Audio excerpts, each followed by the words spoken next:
Today's Inside NFTs is brought to you by NHL Breakaway. The hottest teams, the biggest superstars, all coming to you in easy-to-collect video moments. Guys, make sure you're following NHL Breakaway over on X, and then click the link in their bio to claim your first pack of highlights for free. That's right, perfect way to get started in the NHL Breakaway ecosystem. 2 highlights on the house. Also, make sure you're following CryptoSlam over on X. And then, obviously, you gotta subscribe to Inside NFTs over on YouTube. Guys, yesterday on Inside NFTs Live, we had over 1,100 people tuning in live. Guys, absolutely blew us away. So thank you guys for tuning in, and so much more to come. Again, make sure you subscribe here. All right, you know what today is. It's been marked on our calendars now for weeks, months, actually years. But yes, it's the Bitcoin halving, coming now in just over 12 hours. And guys, our whole show today is basically centered around Bitcoin, because Bitcoin now is going to impact the broader NFT market. And then, of course, we have some world events last night. Israel attacking Iran, that probably is going to have some impact on the crypto and NFT markets. Although I'll tell you right now, that hasn't impacted. Here you see the NFT market, specifically the Forecast 500 NFT index, showing that the NFT market's lost another 1.23% of its value. Now on the week, down over 11%. That is an absolutely staggering amount of value to lose. But I'll tell you, to some degree, this is expected. Just a ton of volatility in crypto leading up to the halving. And I have to remind you, expect a lot of volatility after the halving. Now we're talking weeks or months after the halving for things to really stabilize and for us to actually move up again. But believe me, when I talk about stabilizing and then our next move up, well, it's not going to be small gains there. That is when we hit new all-time highs and probably a staggering number there. Okay, you can see here in the past 24 hours in crypto, Bitcoin's actually up 5.5%, Ethereum's up 3.62%, and guys, look at Solana up over 10%. Very interesting that these events in the Middle East did not impact crypto negatively. At this point, I think the market has accepted that instability, and right now, well, it's crypto news that'll move the markets. I mean, crossing my fingers and hoping that's true at least. Now, NFT sales, you can see we were up slightly yesterday, 31.8 million in cross-chain NFT sales. Unique sellers down, but unique buyers way up. Total transactions up nicely, average sale price falling, and then trade profits in the positive over 300,000 yesterday. Today, though, back in the negative, so a very rough stretch here for trade profits. And as far as what's moving the market here, we've got that general Ordinals collection there at the top. They're followed by Mad Lads, Node Monkeys, D-Market, Dokio, Mutant Ape Yacht Club, Fraganas, Bored Ape Yacht Club, Bitcoin Wizards, and I'll skip that BRC20 collection. So, Theory of Gravity is your number 10 collection. You guys remember that one? We talked about this probably last week, might have been earlier this week, but that's that collection that Beanie is partnered with and promoting. TLDR, though, on Theory of Gravity, they have a token called Thog. If you sent 1,000 Thog to this address, they burn that Thog, but it got you on a whitelist to mint this NFT. And apparently that NFT is utility in the nut market ecosystem, acts as a multiplier somehow. Anyways, keep your eye on that collection. I think we'll see a lot more from that. And then Bitcoin, obviously your top blockchain by sales volume, over 19 million in sales, guys. And then unsurprisingly here, it is Bitcoin kind of dominating the top collectible charts. A Pups BRC20 bundle selling here for $250,000. Now we do have some CryptoPunks that snuck into the top 10. Great to see that. And hey, even a gold node monkey here in the top 10. But also, guys, some very big art sales, including, yeah, another XCOPY selling for almost $1 million.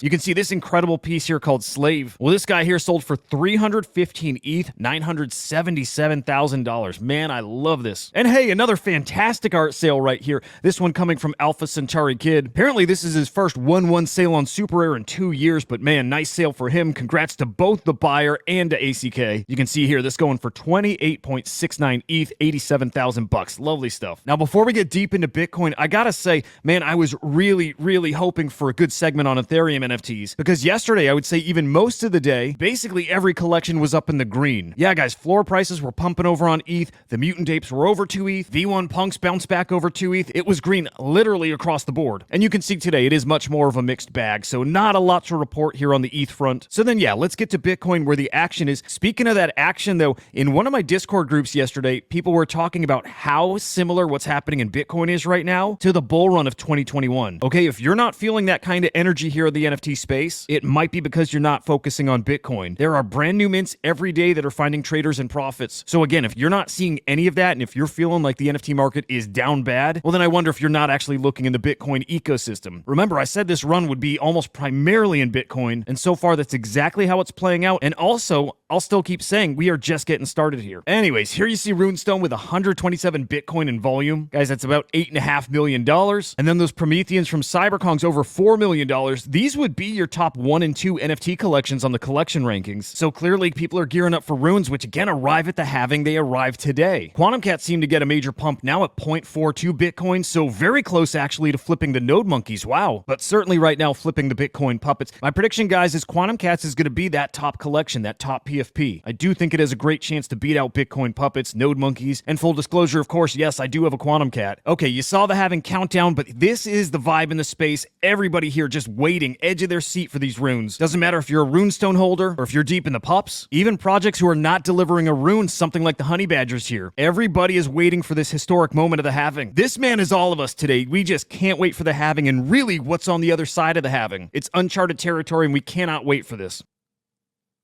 But not everybody is sitting back and waiting for this event. Some are pushing. Their grind is right now. Forging history, aiming for immortality here. Groups like the Cyberkongs are trying to become one of the first 10 runes etched. And believe me, they're not the only ones aiming for that top 10 spot. Leonidas here asking if they should raise funds to get Runestones as a top 10 rune. Okay, those fees would be like pumping gas to get your transaction in first. And so he's trying to raise some money to have enough to pump that gas, to pump that transaction fee. Now the replies he got almost universally, yes, we'll donate, we want this too. But my goodness, how quickly the community turned on him. They did not like seeing him asking for money. And what they didn't like is the optics here. Makes it look like he didn't plan for the Halving properly. And to be honest, the fact that the Cyberkongs just came in recently and gave to the community, they didn't ask for anything. Now what you're looking at here is a floor price chart of Runestones. And right here is the moment of the tweet. And you can see just a straight nosedive after that. So that tweet absolutely nuked the floor of the collection. Yeah, I mean, people did not like seeing that. But there is a silver lining here because it brought out what is so special about the Bitcoin ecosystem. And you see it right here. The Cyberkongs actually made a donation to Leonidas. Over on Bitcoin, though, I gotta say, there is something different. There is more camaraderie. There's a lot more of the feeling that if we win, you win, and if you win, we win. And you see that right here. So shout out to the Cyberkongs. That is a Giga Chad move. Moving past that drama, though, okay, we're getting ready for this meme coin mania to pop off. And it looks like some people are just gonna sit it out. You see here OSF saying that he's just too exhausted to even learn about this stuff. And acknowledging he's gonna miss that generational wealth probably. Luckily, we got the legend Saigar here in the space looking to educate people on runes. Well worth checking out this thread of his. This is pretty fantastic stuff. But what I really want to say is, guys, just don't overthink what's coming here. Because institutions like Fidelity, well, they are educating their investors, their customers about Bitcoin ordinals. We've seen Franklin Templeton publish reports about ordinals and runes and BRC20s. Big, smart, old money is coming into this ecosystem, and this is why I've been telling you about the Bitcoin ecosystem now for basically a year. Conviction couldn't be higher, and that is a big reason why. Now, outside of runes, but still in the Bitcoin ecosystem, some really cool stuff still happening here before the Halving, because guys, yesterday we saw the largest inscription ever, 3.969 megabytes here, and this thing here, some encrypted file coming from inscribed Pepe. But Leonidas seems to think this is not just inscribed Pepe, but it's also fake rares and also the legend Jack Butcher, guys. And Jack, we already know, is in the Bitcoin ecosystem, so wouldn't shock me at all to see him playing in here even deeper. And then Casey Rodomore, the founder of the Ordinals protocol and the founder of runes, well, he's inscribing too, and he's created another child inscription, with the parent being the first ever inscription. And catch that comment here at the end, might etch a rune tomorrow. Okay, so it seems like Casey is probably going to take another one of those top 10 spots. So maybe Casey's got rune number 0 and rune number 1, and then the other 8 are up for grabs. We'll keep our eye on this. And then finally, just a light tease here, but something I do think is going to end up happening. You can see here, guys, the legend Harto, the creator of Floriforms and Golden Ratio and Sats. Well, he's just chilling here at the Sotheby's Cafe in London. And the man just asking when with the Sotheby's Cup. You guys who know me and we chat often, you know I've been saying Harto is going to show up at Christie's at Sotheby's, and it's exactly why I bought myself a Golden Ratio many months ago. Well, I think the writing's on the wall now. I think that is absolutely going to happen here. Now, will it be Golden Ratio? Will it be Sats? Will it be Floriforms? I don't know. I literally don't care. You know what I think about this?